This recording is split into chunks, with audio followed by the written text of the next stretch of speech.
Next, Miss Sharon Isaac, International War Against Japan in Search of Winning Strategies. Thank you. Thank you. Hello. Am I supposed to again? Okay. I wrote the message primarily for people in Japan. There is war against Japan, and this war is ideological, information, and history war. Ideological war because it is a push towards collectivism and breakdown of national identity.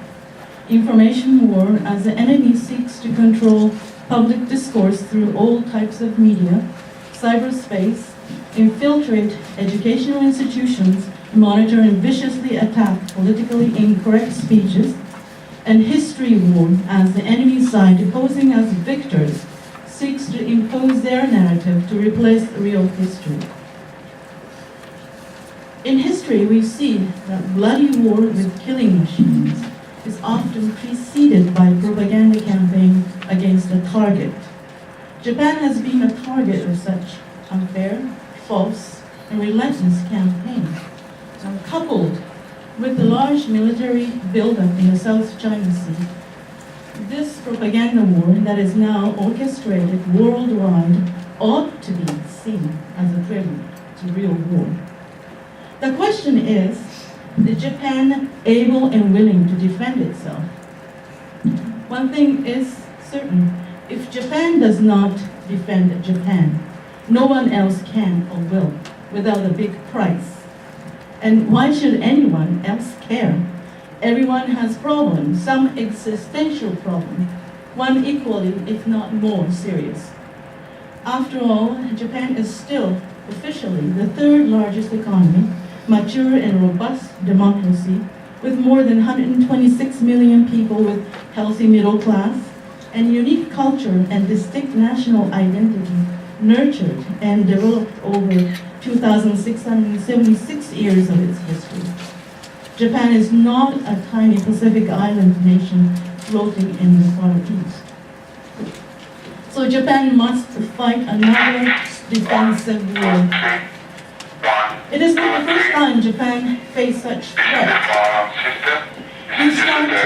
Sooner you start, the better you have of ending the war while it is bloodless. And winning strategy starts with a clear recognition of the threat. Now, once we accept the responsibility for self-defense, we need to clearly define and evaluate the enemies, understanding the enemies as they are, their history, their value system, and what drives them, and their methods of attack, rather than operating under our own cultural assumptions or projecting wishful thinking. Let me give you, shall I continue? Let me give snapshots of the situation in Canada with a focus on Toronto, just to give you some ideas as to how successful the enemies have been so far. There's a comment repeated every now and then by a very popular Toronto blogger. Let me quote, "Did we nuke them too much or not enough?" I wonder if anyone's surprised to hear this comment in 2016. The contempt and hatred so easily comes to surface in this person, and perhaps in many others like him, whose family members served in the World War II on the side of the Allied forces. People are naturally prejudiced, and prejudice and discrimination is not necessarily a bad thing when it serves healthy self-preservation. However, misinformation or deliberate disinformation might be also at play here. I'm a Canadian citizen, born in Japan. I finished my compulsory education there before immigrating to Canada in 1971. I grew up conscious of the fact that I was born 10 years after the end of World War II, and that war was history, the past. I have lived in Toronto with my family since 1984, but it was not until around 2012 I began hearing the alarm bell ringing. When I first heard about the so-called comfort women issue, through a chance meeting of a person from Japan, who is now a good friend of mine, from her I learned that in 2007, Canadian Parliament passed a resolution against Japan for the military sex slavery. In 2013, the City of Toronto made a proclamation to commemorate so-called Nanking Massacre. There was a photo exhibit at the Toronto City Hall, which my friend had attended, and there is a very active, apparently well-funded group in Toronto called ALPHA, an acronym for Association for Learning and Preserving the History of World War II in Asia, whose influence had changed the Ontario High School History and Social Studies curriculum to include Nanking Massacre and comfort women. They provide teaching materials and guides for the teachers and organize workshops for both teachers and students from all over the city. More than 20 teachers invited to all expense-paid education tour in China, 2004-2005. Looking at their website, the same program seemed to be still in place. It wouldn't be surprising if they tried to bring the program down to junior high schools or even elementary. This same organization most recently wrote to Canada's new Prime Minister and the Foreign Minister, urging them to withdraw Canada's support for the, quote, unconstitutional peace and security legislation in Japan, unquote. They are big supporters of the Article 9 of Japan's constitution, naturally. Comfort women and sex slavery and Nanking Massacre as the forgotten Asian Holocaust usually appear together as all part of Japan's aggression and atrocity against its Asian neighbors during the World War II. And for the Western narrative, images of Bataan Death March, the Unit 731, skeletal photos of American POWs in Japanese camps are woven into it. Just last week, I came across the 10-minute YouTube clip called 10 Most Evil Empires in History, with Japan making its appearance at the top. It was almost comically grotesque, but I was not laughing. Comfort girl statues are popping up in cities around the world. In Richmond, British Columbia, the Japanese-Canadian group successfully blocked the city council, pending further talks between the two communities. I understand this has been permanently halted. In Toronto, however, the public project did not materialize due to the internal division within the Korean community. However, a statue and a plaque were erected and unveiled at the Korean Community Center. It's a private space, a private property. And the ceremony was attended by many officials from all federal, provincial, and municipal levels of government who gave speeches without a shred of doubt about its historical authenticity. No wonder, because Japan has already apologized for express remorse, but not enough.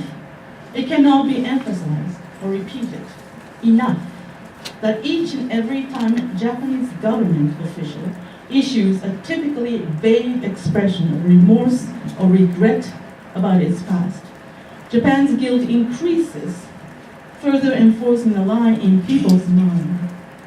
And who can blame the enemies for having a field day with this? In 2013, Canadian Museum for Human Rights opened amidst some controversy. It is located in Winnipeg, Manitoba, and houses, among other things, comfort women exhibit titled Breaking the Silence.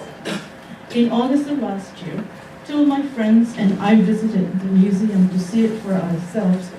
No surprise, Japanese Imperial Army was the only one featured and condemned for this very crime. And there are 36 copies of The Rape of Nanking, the infamous book of forgery by Irish Chen, circulating in Toronto Public Library branches, but none that offers countervailing view. And the enemy's efforts to equate Nanking to Holocaust have produced some success as they inserted themselves into the Holocaust Education Month that takes place in November every year. Now, how does this kind of environment affect the Japanese Canadians? From the conversations and interactions I've had so far, the majority of Japanese Canadians seem to have bought into the lie and wish to stay away from the controversy. Many of them avoid the topic like plague for practical reasons, as the size of the Japanese community is minuscule compared to the Chinese and Koreans. But for me, it was a matter of knowing the truth. So with some trepidation, I put an inquiry to a family member in Japan and initially received 8 books on the subject, but all of them supported the allegations. However, since most of the books were rather thin volumes and more like study guides, I dug a little bit further and found there already was a wealth of more reliable information to shed light on the subject. I also watched the old heated debates online on both sides, contrary to the charge that the militant right-wing revisionists are flexing their muscles to stifle free speech. Well, academic freedom, freedom of the press and of expression is very well alive in Japan, unlike our enemies. Knowing the exact nature of the war crimes of which Japan was accused, indicted, tried, and found guilty, and some executed, it is a very difficult task, but necessary. To know real Holocaust is to experience hell on earth. And the impulse that made Holocaust happen is making a comeback right now. And sex slavery is being practiced right now as we speak. As I wrote in my letter to the Canadian Museum for Human Rights, quote, repeated use of the term sex slave is not only grossly inaccurate, but particularly disingenuous, considering today's context when human trafficking is still rampant, and the real sex slave market actually exists, as seen in the so-called Islamic State, where young Yazidi girls are captured, treated as war booty, and bought and sold and resold in the open market, with younger girls as young as 6 fetching a higher price. Toronto has a small community of Yazidi refugees, and I had the opportunity to hear the harrowing first-hand stories. So next time when a Japanese person, officials, feels pious and chaste, to apologize, he should remember the plight of the Yazidis. Isn't it ironic? While slavery was a common practice throughout most of the world, it was only abolished, at least officially, in Mauritania, for example, in the late 1980s. This institution never existed in Japanese history. The same goes for the Asian Holocaust label.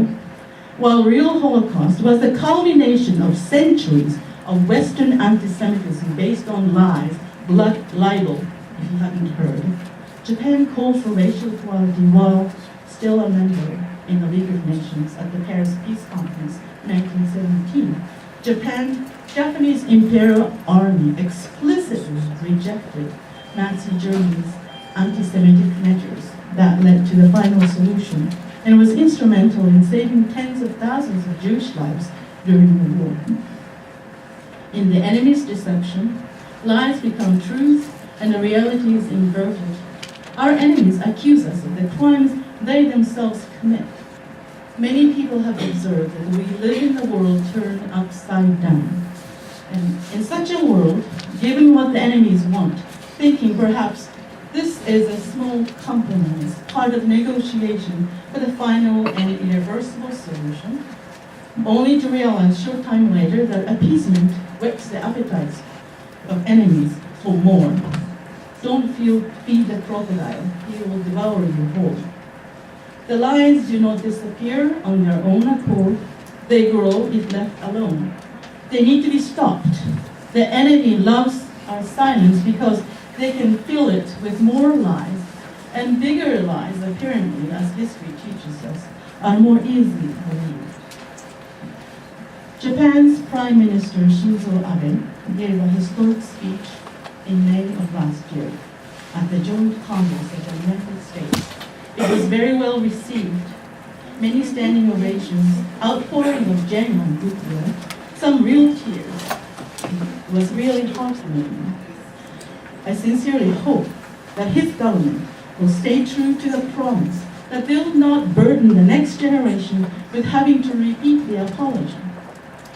Will Japan not only not apologize anymore, but also speak up?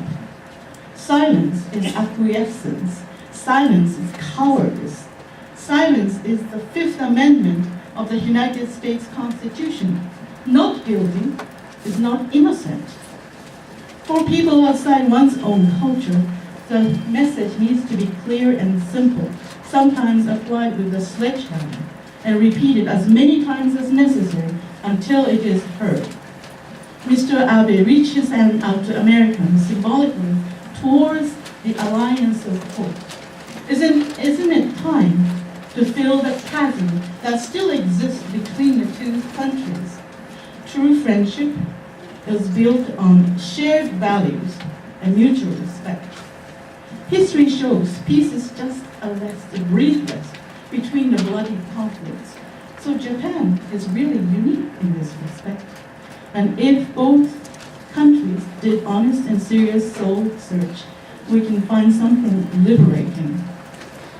But historians, real historians, from both countries, look at their shared history to revision their past in order to envision the future. The rest of the world, including my country, Canada, would benefit greatly from such efforts. In conclusion, I applaud the people. I applaud and salute the people gathered here who invited me to this and given me this opportunity to speak today. We are here to forge alliance worldwide, an alliance of truth seekers.